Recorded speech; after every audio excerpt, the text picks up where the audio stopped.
September 29th, 1913. The English Channel is pitch black. On the deck of the steamship SS Dresden, a coat and hat lie neatly folded by the railing. They belong to Rudolf Diesel, the man whose name is stamped on the engine of the modern world. Hours earlier, he was a wealthy genius dining with friends. He went to his cabin and asked to be woken at 6:15 a.m., but the knock on his door went unanswered.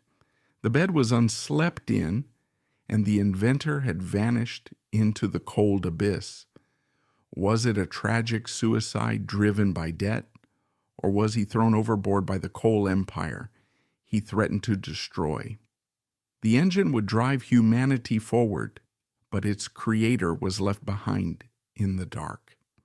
What really happened that night? Rudolf Diesel was not born into the world of power. He was born into a world of leather, dust, and anxiety. To understand the man who would one day build the engine of the 20th century, you have to understand the crushing weight he carried as a child. He was the son of German immigrants living in Paris. His father, Theodore, was a bookbinder who worked 14 hours a day just to keep the family fed. His mother, Elise, was a former governess who counted every single cent.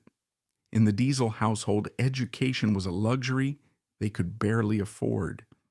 Young Rudolf was not just a student, he was a delivery boy. He spent his mornings pushing a heavy cart through the streets of Paris, delivering his father's leather goods to customers who barely acknowledged his existence. It was the classic immigrant struggle. The pressure to abandon school and start earning a wage was immense. In every poor family, there is a moment where the parents look at their bright child and have to make a heartbreaking calculation. Do we let him dream, or do we tell him to get a job? For the Diesels, the situation got worse. When the Franco-Prussian War broke out in 1870, the family was expelled from France. They arrived in London as refugees with nothing but the clothes on their backs. At age 12, Rudolf was living in a cold, damp flat surrounded by poverty. His parents told him it was time to leave school because they needed him to work. They needed the money. But Rudolf Diesel had a secret weapon, a mind that was so sharp, so mathematically precise that it terrified his teachers. He refused to quit. He begged his parents to let him continue his studies. And in a stroke of luck that felt like divine intervention, a cousin in Germany offered to take him in. Rudolf was sent to Augsburg alone, with a terrifying ultimatum hanging over his head. Succeed or come home and bind books for the rest of your life. He didn't just succeed, he devoured the curriculum. He turned his desperation into fuel. In 1875, at the age of 17, the impossible happened. He was awarded a scholarship to the Royal Bavarian Polytechnic of Munich. This was the Harvard of engineering, the proving ground for the greatest minds in Europe. For a refugee boy who had delivered leather goods in Paris, this was the golden ticket. It was the only way out. But getting in was the easy part. Surviving was the challenge. At Munich, Diesel met the man who would change his life, Professor Carl von Linde. Linde was a giant of science, the pioneer of refrigeration technology. One day during a lecture on thermodynamics, Linde made a statement that stopped Diesel cold. He told the class that the steam engine, the machine that was currently powering the entire industrial revolution, was a disaster. It was shockingly inefficient. For every shovel of coal you threw into the furnace, 90% of the energy was wasted as heat. Only 10% actually moved the wheels, 90% waste. To the other students, this was just a statistic. To Rudolf Diesel, it was an insult. It was offensive. He had grown up counting pennies, so he knew what it meant to starve. The idea that humanity was burning mountains of coal just to waste most of it drove him mad. He wrote in his notebook a vow that would define his entire existence: the desire to realize a better machine. He became obsessed. He studied until his eyes bled. He lived on bread and water. In 1879, just before his final exams, the pressure nearly broke him. He contracted typhoid fever. He was bedridden, delirious, his body failing him just as the finish line was in sight. But the will to escape poverty is a powerful medicine. He recovered and returned to the exam hall. And he didn't just pass. In 1880, Rudolf Diesel graduated with the highest marks in the history of the Royal Bavarian Polytechnic. No student before him and no student after him ever achieved a score that high. He had conquered the academic world. He had the scholarship, the degree, and the respect of Carl von Linde. The poor boy from Paris was now the most promising engineer in Germany. But as he walked out of the university gates clutching his diploma, Rudolf Diesel made a mistake. He thought that intellect was enough. He thought that because he had solved the equations on the blackboard, he could solve the problems of the world. He didn't realize that out there, in the real world of business and steel, the laws of thermodynamics don't apply. There, the friction is human greed, and no scholarship can prepare you for that. The genius had his degree. Now he needed an idea, and he was about to find it in the concept of compression. The year is 1880. Rudolf Diesel has the highest grades in the history of the German education system. He is young, he is brilliant, and he is ready to conquer the world. But the world has a very different plan for him. It does not hand him a laboratory or a pile of gold. It hands him a wrench.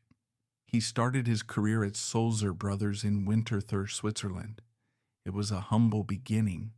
The genius mathematician was now a shop floor apprentice, learning how to forge iron and file metal. It was the best thing that could have happened to him. He learned that equations on a blackboard are perfect, but steel in the real world is messy. It warps, it cracks, and it fights back. He was getting his hands dirty, learning the physical language of the machine. But talent like his cannot be hidden in a workshop for long. In a twist of fate, his old mentor, Carl von Linde, called him back. Linde had built an empire on refrigeration, making ice on an industrial scale.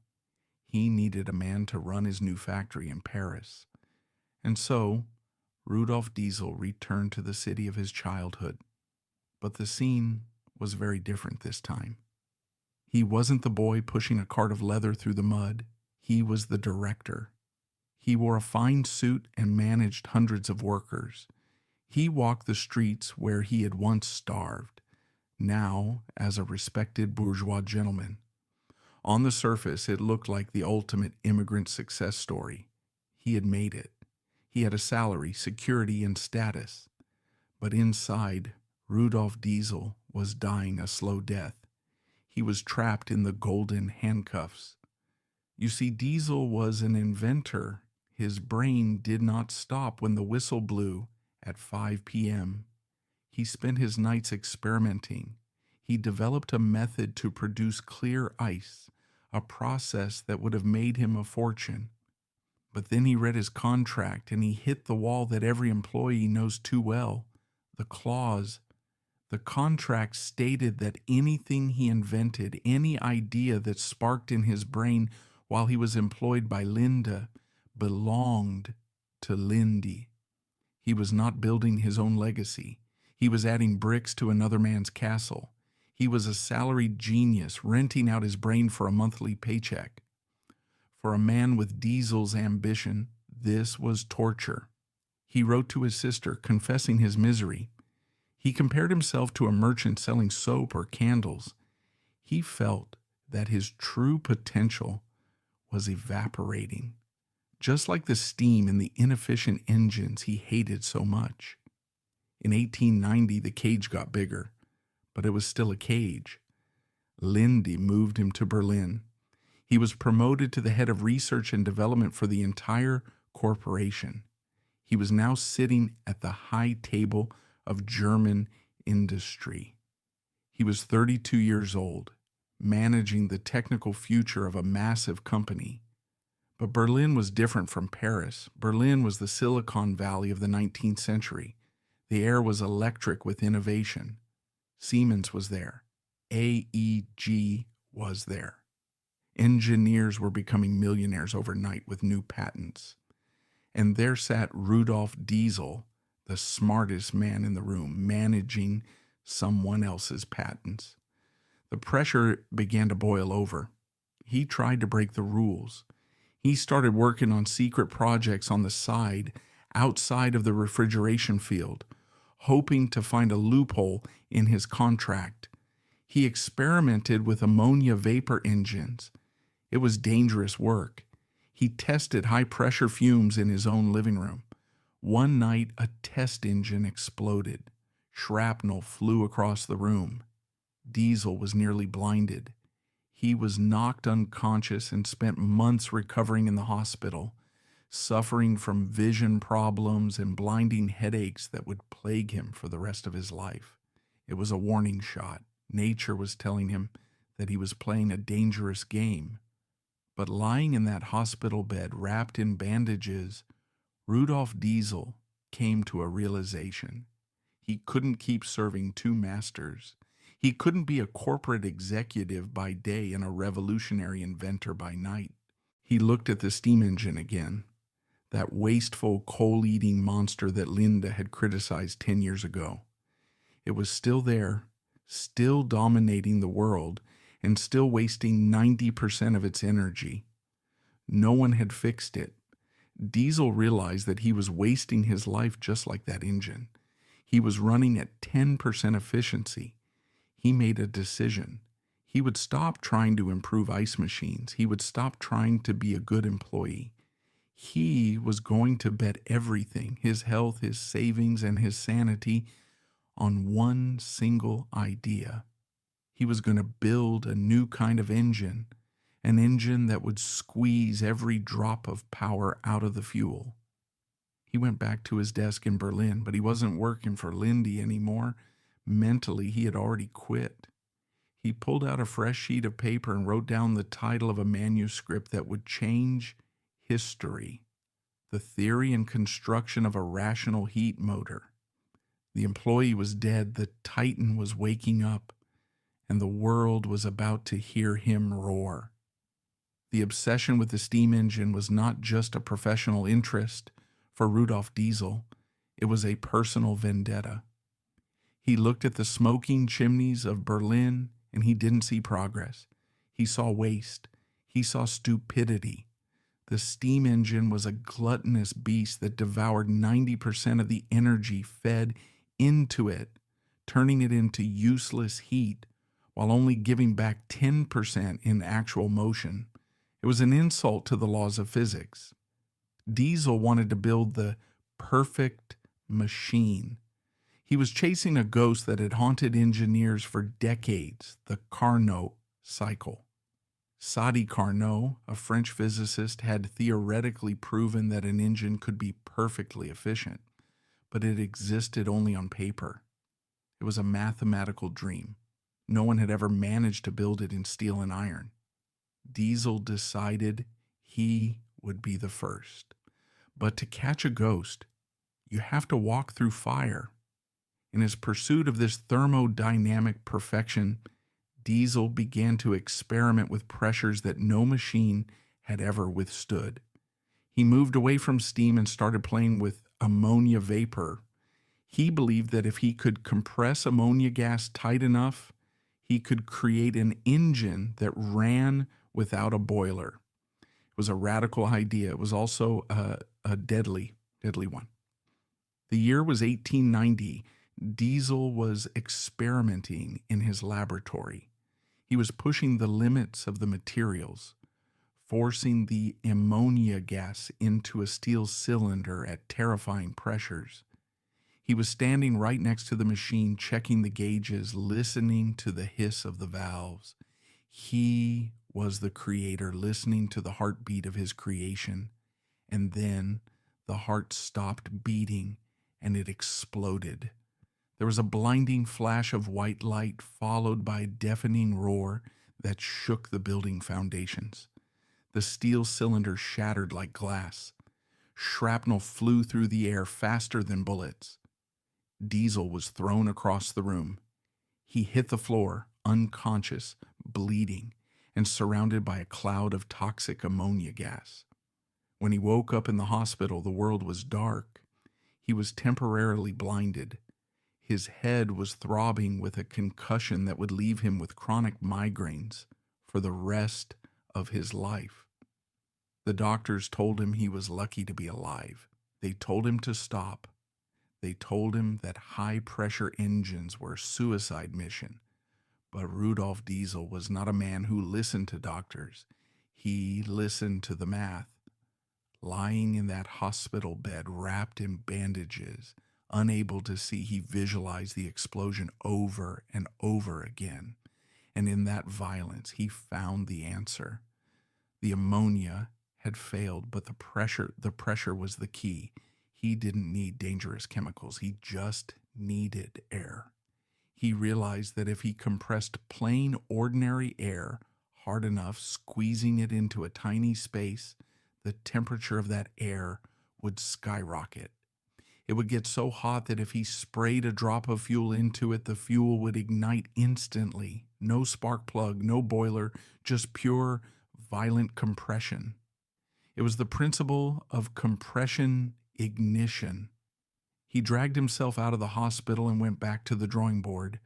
He worked with a feverish intensity, ignoring the pain in his head. On February 27, 1892, he walked into the Imperial Patent Office in Berlin. He filed patent number DRP 67207.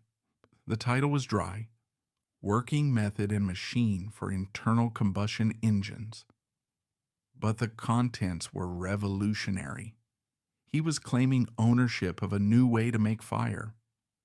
In 1893, he published a book titled The Theory and Construction of a Rational Heat Motor.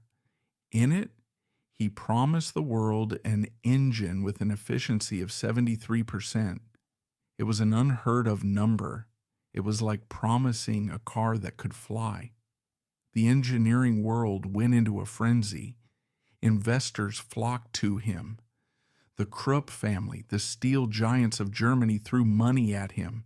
He was suddenly the most famous engineer in Europe. But here is the twist, the dark secret that Diesel kept hidden in his notebook. He was wrong. In his rush to publish, in his arrogance to beat the steam engine, he had made a calculation error. He had based his entire design on the idea of keeping the temperature constant inside the cylinder, an isothermal process. But when he tried to actually build it, he realized it was physically impossible. You couldn't cool the cylinder fast enough. The engine he had promised in his book couldn't run. He had taken the money, filed the patent, and staked his reputation. And now he realized that his rational heat motor was irrational. Most men would have confessed. Diesel did not. He was too deep in the gamble. He quietly, secretly changed the design. He abandoned the perfect Carnot cycle he had worshipped and switched to a constant pressure cycle. He had to lower the efficiency goals. He had to compromise with reality. He was now walking a tightrope over a canyon. He had to build a working prototype before his investors realized that the perfect engine in the brochure was a myth. He had survived the explosion of the ammonia. Now, he had to survive the explosion of his own ego. The theory was done. The metal work was about to begin, and the steel would prove to be much harder to bend than the truth. The year is 1893. The theoretical papers were signed, the patents were filed, and the investors were waiting. But in the cold, greasy workshops of the Maschinenfabrik Augsburg, Rudolf Diesel was discovering a brutal truth. Physics on paper is clean, but physics in iron is dirty. His first prototype was a disaster. They called it the Black Mist. It didn't run, it wheezed. It coughed out clouds of unburnt fuel and smoke that choked the mechanics. It vibrated so violently it threatened to tear itself off the concrete foundation. The grand promise of 73% efficiency was a joke. The engine could barely keep itself turning, let alone power a factory. The investors at Krupp were furious. They had poured a fortune into this rational heat motor, and all they had to show for it was a loud, smoking pile of metal. They wanted to pull the plug. They wanted to cut their losses and send the dreamer back to Berlin. But Rudolf Diesel had one ally left, a man named Heinrich von Buß. Von Buß was the director of the Augsburg factory. He was a man of steel, not just in business, but in character. He saw something in Diesel's eyes that the bankers missed. He saw the inevitability of the idea. When the board of directors demanded they shut down the project, von Buß stood up and said, "No, we continue." He gave Diesel the one thing money can't buy: time. For 4 long, agonizing years, they went back to the drawing board. Diesel practically lived in the factory. He slept on a cot next to the machines. He redesigned the valves and the fuel injection. He obsessed over the pistons. He moved away from the dangerous ammonia designs and fully committed to the principle of compression ignition. The concept was terrifyingly simple. In a normal engine, you mix air and fuel, and then you light it with a spark. In Diesel's engine, you don't use a spark. You take a piston and you slam it upwards, compressing the air so tightly to over 30 atmospheres of pressure that the air itself becomes hotter than fire, 500 degrees Celsius. Then, at the precise moment of maximum pressure, you spray in a mist of oil. The oil doesn't need a match. It hits that superheated air and explodes instantly. It is a violent, brutal way to make power, but it is efficient. By 1897, the new prototype was ready. They called it the Motor 250/400. It was a green-painted beast, a single cylinder standing 10 feet tall. It looked less like an engine and more like a torture device. On February 17, 1897, the engineers gathered around. The air was thick with the smell of oil and sweat. Diesel gave the signal. The flywheel began to turn. The piston hammered up. The fuel sprayed. And then, bam, bam, bam. It didn't cough or wheeze. It roared, a rhythmic, thunderous heartbeat that shook the floorboards. The engine settled into a steady, powerful idle. It wasn't just running, it was singing. They hooked it up to the dynamometer to measure the power. The needle climbed. 10 horsepower, 15 horsepower. It settled at a solid 20, then pushed to 25 horsepower. But the real number, the number that would change the destiny of the human race, was the thermal efficiency. Let's put this in perspective. At that exact moment in 1897, the best steam engines in the world, the ones powering the Titanic, the ones running the British Empire, had an efficiency of about 10%. That means for every dollar of coal you bought, you threw 90 cents into the garbage. It was a technological scam. The engineers calculated the numbers for the Motor 250/400. They checked them twice because they couldn't believe it. 26.2%. To a layman, 26% might sound low. But in the world of thermodynamics, this was not an improvement. This was a revolution. It was more than double the efficiency of the steam engine. Think about what that means for a factory owner or a ship captain. Suddenly, you can travel twice as far on the same amount of fuel. You can carry half as much coal and fill that space with cargo instead. It was like trading in a brick phone for a smartphone overnight. It was an economic miracle. The news spread out of Augsburg like a shock wave. The diesel engine was real. It ran on cheap, heavy oil, the stuff that refineries usually threw away.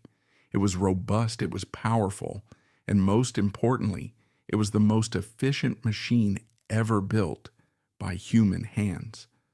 Heinrich von Butz smiled. The investors at Krupp stopped shouting and started counting their future millions. And Rudolf Diesel?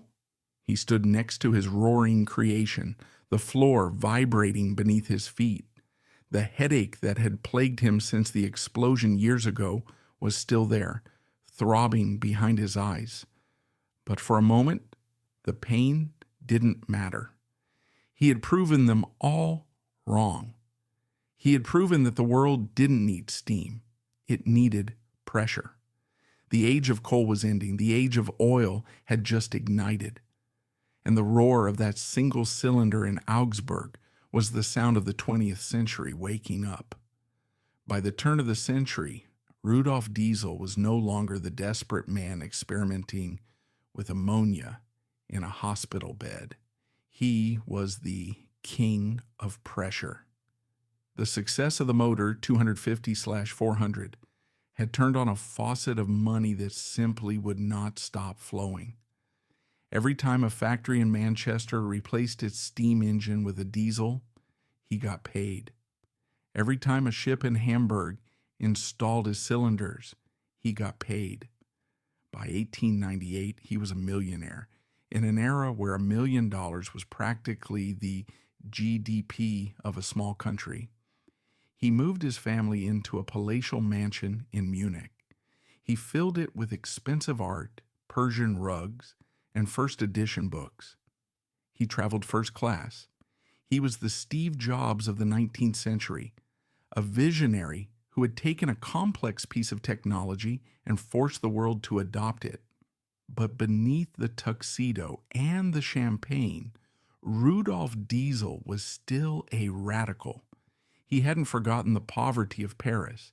He hadn't forgotten the little workshops being crushed by the big coal monopolies. He had built his engine to be efficient, yes, but he also built it to be a liberator. And in 1900 at the World Fair in Paris, he revealed his true master plan. And it had nothing to do with petroleum. The Paris Exposition of 1900 was the greatest show on earth. It was where the world came to see the future. The Eiffel Tower was glowing with electric lights. Moving walkways transported millions of visitors. And there, in the Hall of Machinery, stood a small, sleek diesel engine. The crowds gathered. They expected to smell the heavy, acrid stench of crude oil. But as the engine purred to life, the air smelled delicious. It smelled like a kitchen. It smelled like roasting nuts. Rudolf Diesel stood before the stunned audience and revealed the secret. The fuel tank was not filled with fossil fuels. It was filled with peanut oil. Let that sink in for a moment. More than 100 years before we started arguing about green energy, before we panicked about gas prices, before biofuel was a buzzword, Rudolf Diesel was running his machine on vegetable oil.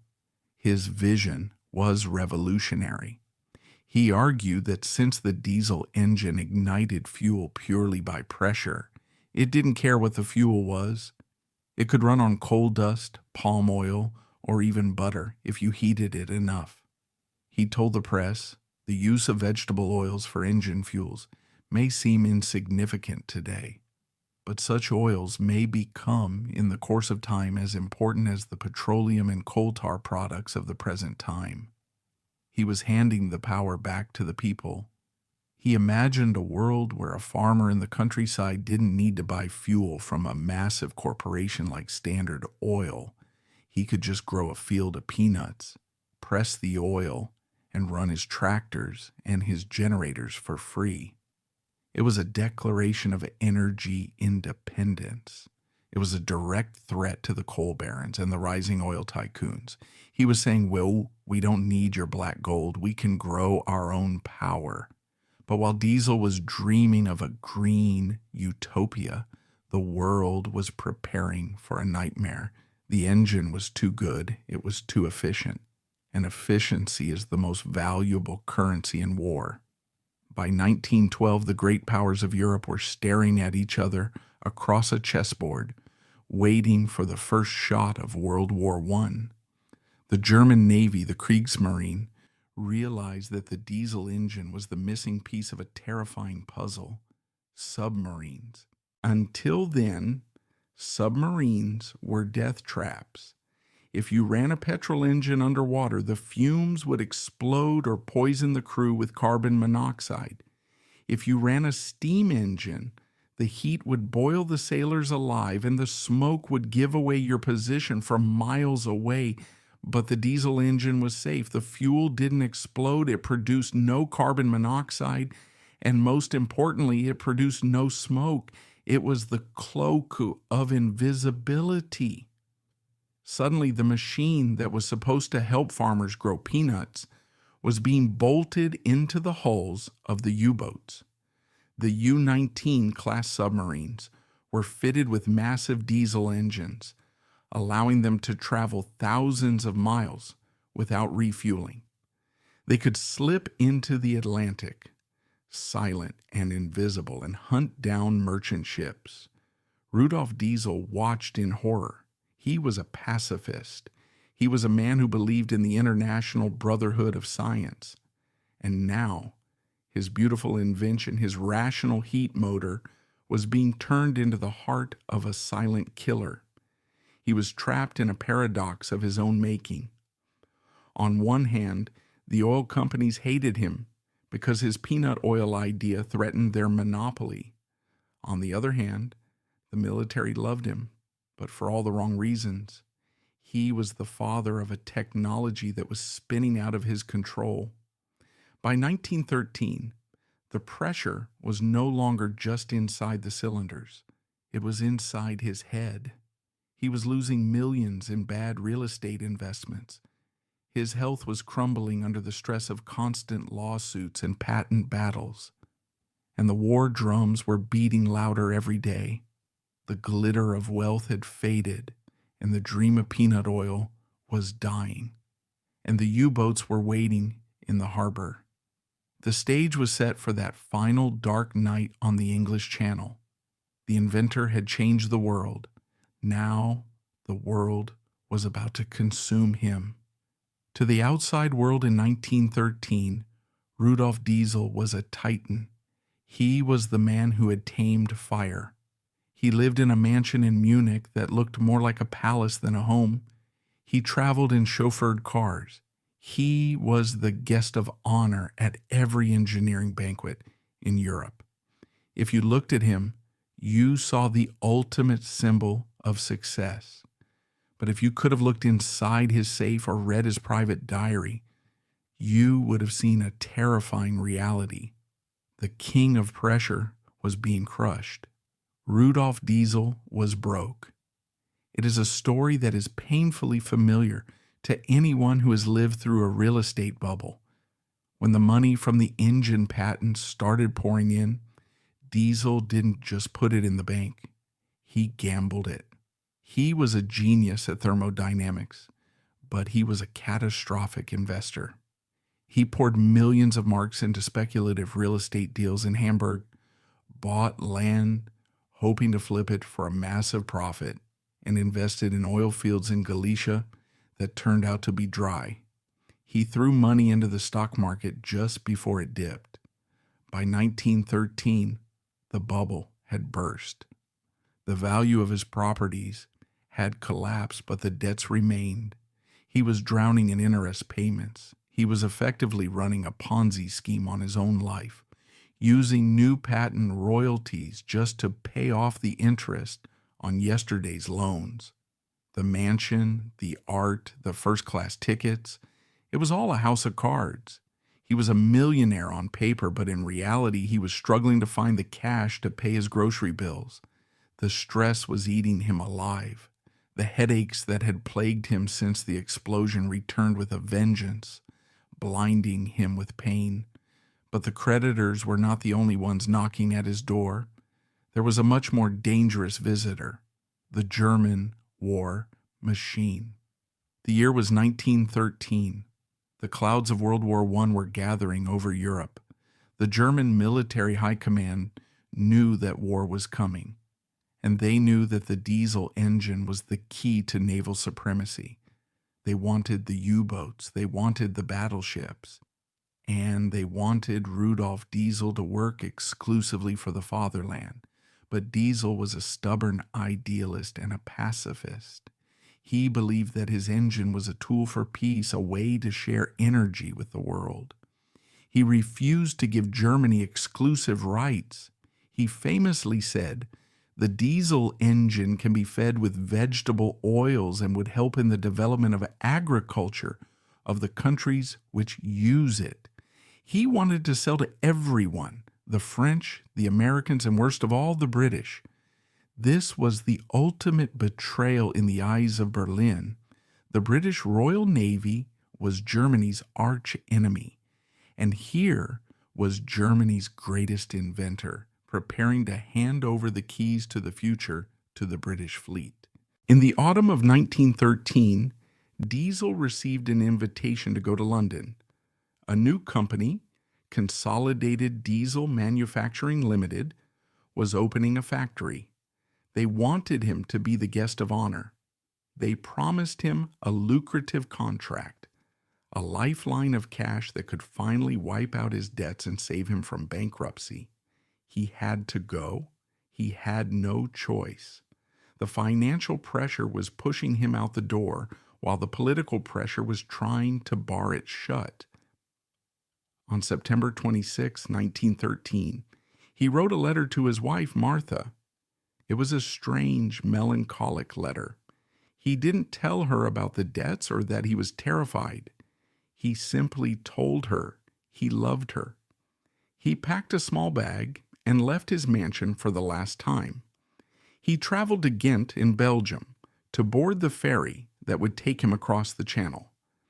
As he stood on the dock looking at the gray water, Rudolf Diesel was a man caught between two crushing forces.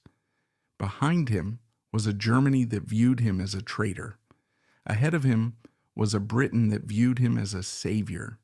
And inside his pocket was a wallet that was practically empty. He boarded the SS Dresden, looking tired at 55 years old.